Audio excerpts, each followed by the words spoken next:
युद्ध, प्यार, परमाणु विस्फोट, ग्लोबल वार्मिंग, कितना कुछ झेल रहा है हमारा नीला ग्रह। और आखिर इन सब का जिम्मेदार कौन है?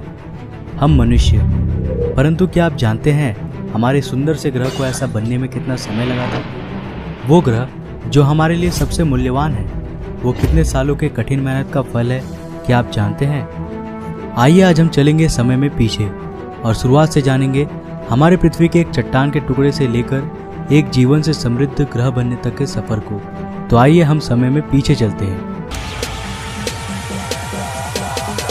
थोड़ा और पीछे।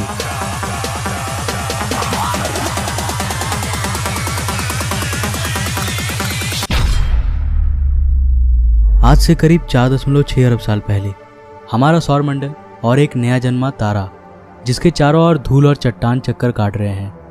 यहाँ हमारी पृथ्वी का नामो निशान तक नहीं है। हम समय में कुछ ज़्यादा ही पीछे आ चुके हैं। अभी तक पृथ्वी के बनने की प्रक्रिया की शुरुआत नहीं हुई है, लेकिन इसकी नींव तैयार हो चुकी है।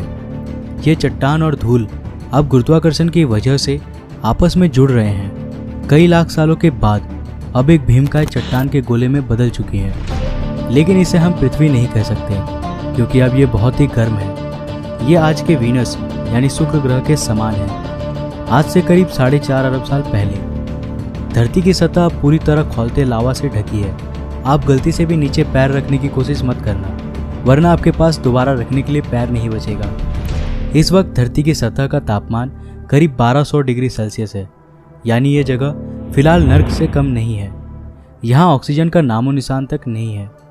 धरती पर लगातार एस्टेरॉइड्स की बरसात हो रही है, जो सतह पर कई किलोमीटर लंबे खौलते लावा के नदियों का निर्माण कर रहे हैं। और ये एस्टेरॉइड्स कहीं दूर के नहीं, बल्कि धरती के पड़ोसी हैं, जो लगातार उससे टकरा रही हैं। ऊपर देखिए, यह है एक नया नवेला ग्रह थिया, जो तेजी से हमारी ओर यानी धरती की ओर बढ़ रही है, करीब 15 किलोमीटर प्रति सेकंड की रफ्तार से, यानी एक गोली की रफ्तार से 20 गुना ज़्यादा तेज। हमें इसका स्वागत करना है, क्योंकि इसी की वजह से हमारे खूबसूरत चांद की रचना होगी। अब हमारी धरती चारों तरफ से अनगिनत चट्टानों के टुकड़े से घिर चुकी है। यहाँ इतने चट्टानी टुकड़े हैं कि इस वक्त हमारी धरती के पास भी शनि ग्रह के समान अपना एक रिंग बन चुका है, जो बिल्कुल शनि ग्रह के रिंग के जैसा ही 2 भागों में बटा है। पहला रिंग आज के धरती और चांद के बीच में है, और दूसरा चांद के पीछे।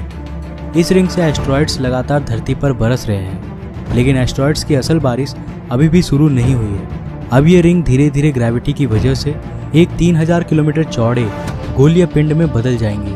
और यहाँ हम देख रहे हैं हमारे चांद के जन्म को।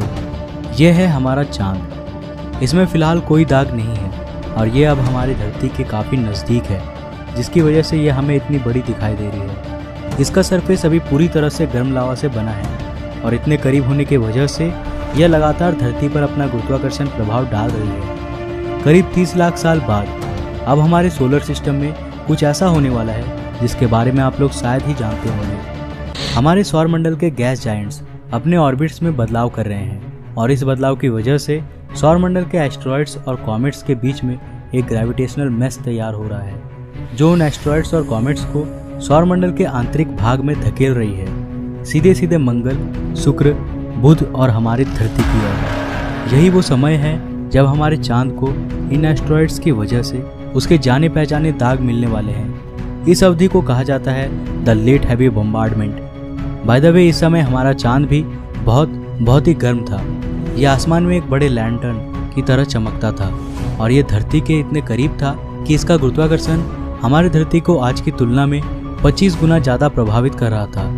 हमारी धरती पर एक दिन 24 घंटों का नहीं, बल्कि केवल 6 घंटों का होता था, और इसके कारण धरती के लावा के नदियों में लहरें आज के समुद्रीय लहरों से 20 गुना ऊपर तक उठती थी। लेकिन भला हो हमारे चांद का, जो धीरे धीरे समय के साथ साथ हमारी धरती से दूर चला जाएगा, और इससे धरती की घूर्णन धीमी होने लगेंगी और लावा की नदियाँ ठंडी होने लगेंगी, जिससे धरती के सतह का निर्माण होगा।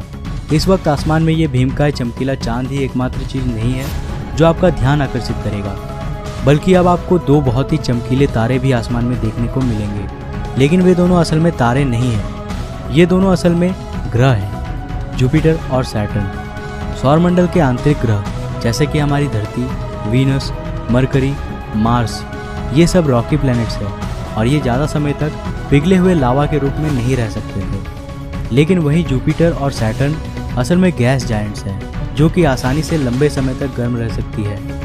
धरती के जन्म के इस समय काल में जुपिटर का टेम्परेचर 5000 डिग्री सेल्सियस और सैटर्न का 3000 डिग्री सेल्सियस था। इसका मतलब है कि जुपिटर उस वक्त हमारे सूरज से भी ज़्यादा चमकीला था।